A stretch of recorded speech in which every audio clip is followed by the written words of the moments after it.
আচ্ছা, গতকালকে ঈদ ছিল। ঈদ উপলক্ষে প্রধানমন্ত্রী নরেন্দ্র মোদী ব্যক্তিগতভাবে শেখ হাসিনাকে ফোন করেছে। ফোন করে শুভেচ্ছা জানিয়েছেন, তার দীর্ঘায়ু কামনা করেছেন এবং ভারতের পক্ষ থেকে অজিত দোভালের হাত দিয়ে তাকে মিষ্টি এবং ফুল পাঠানো হয়।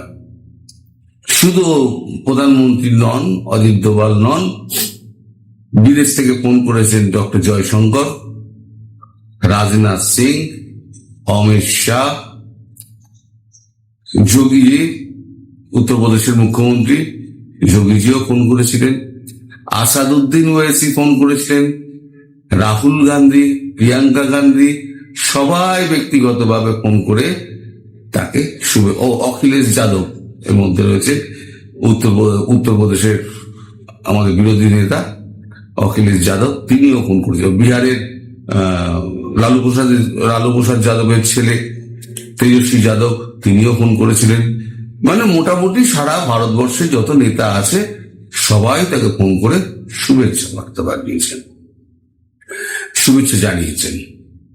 এবার যেটা শোনা যাচ্ছে, মোদীজির সঙ্গে প্রায় 20-22 মিনিট মতো কথাবার্তা হয়েছে। দেখুন কি কথা হয়েছে সেগুলো কিন্তু আমি জানি না, আমাকে জানতেও চাইবেন না। সেগুলো একদম দুজনের মধ্যেকার কথাবার্তা। কিন্তু ঈদের শুভেচ্ছা বিনিময় কতক্ষণ কথাবার্তা হবে?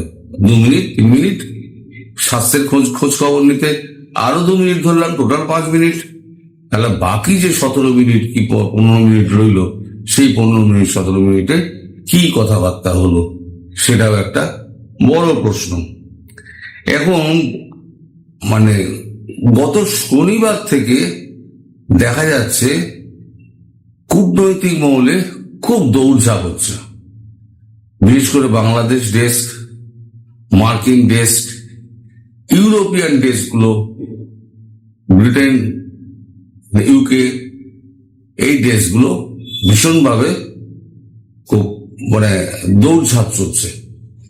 কূটনৈতিক মহলের যা খবর, যা উড়ো খবর, যেটা কানে আসছে টুকটাক, খুব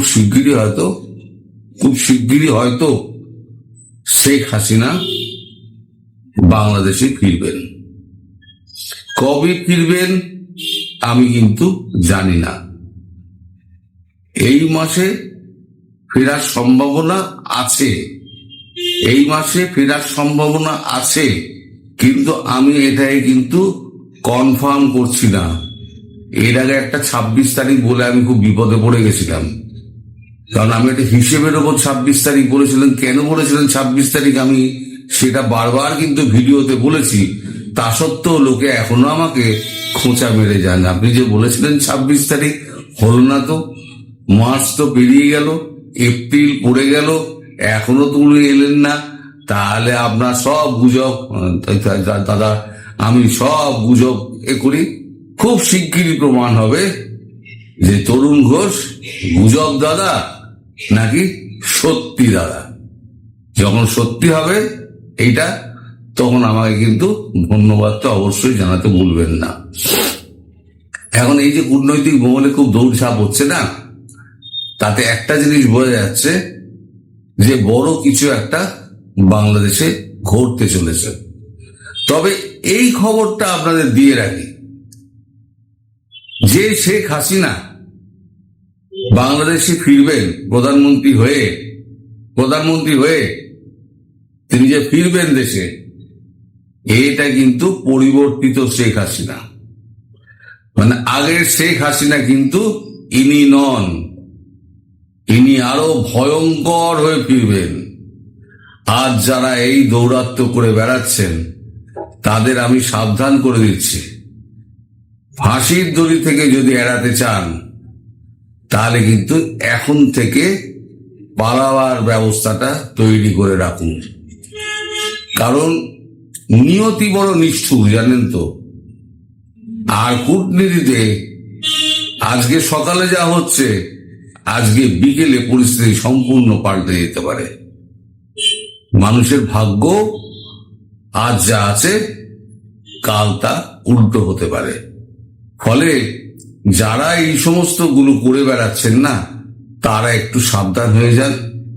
তারা যদি পারেন এখন সাবধান হয়ে দেশ থেকে পালান, অথবা আপনারা দেশে শান্তি ফিরিয়ে আনার চেষ্টা করুন। অন্তত এটা অন্তত প্রমাণ থাকবে যে আপনারা পজিটিভ, দেশের হয়ে পজিটিভ কিছু কাজ করেছেন। আর যদি এইভাবেই চালিয়ে যান তাহলে বলবো আপনাদের জন্য নিয়তির কঠিন বিচার অপেক্ষা করছে। কারণ এই যে শেখ হাসিনা উনি যে ফিরবেন, সেই শেখ হাসিনা কিন্তু ভয়ঙ্কর রূপে ফিরবেন। আরো একটা জিনিস শোনা যাচ্ছে, তিনি 166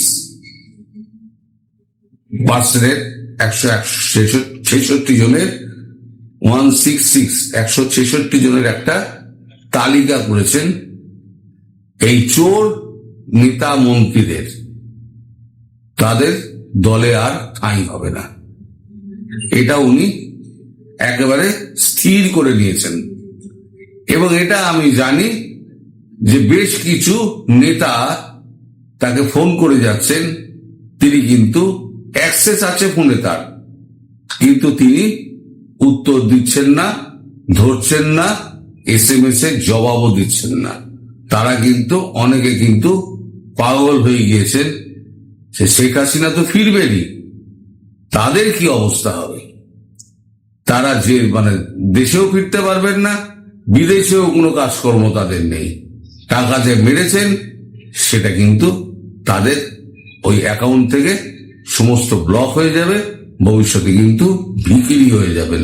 যা আপনারা কামিয়েছেন সব আপনাদের একেবারে নষ্ট হয়ে যাবে, জীবন আপনাদের বরবাদ হয়ে গেল, এইটুকু জানতে পারবেন, খুব শিগগিরই জানতে পারবেন।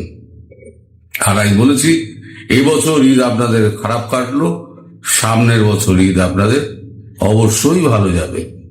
কিন্তু আমি এখনো পর্যন্ত ডেট জানি না, মাস জানি না কবে উনি ফিরবেন, কিন্তু উনি ফিরবেন নিশ্চিতভাবে। আর একটা জিনিস কনফার্ম করি, এখন উনি দিল্লিতে আছেন, এখন উনি অন্য কোথাও নেই, দিল্লিতে আছেন। এখান থেকেই তিনি ফিরবেন।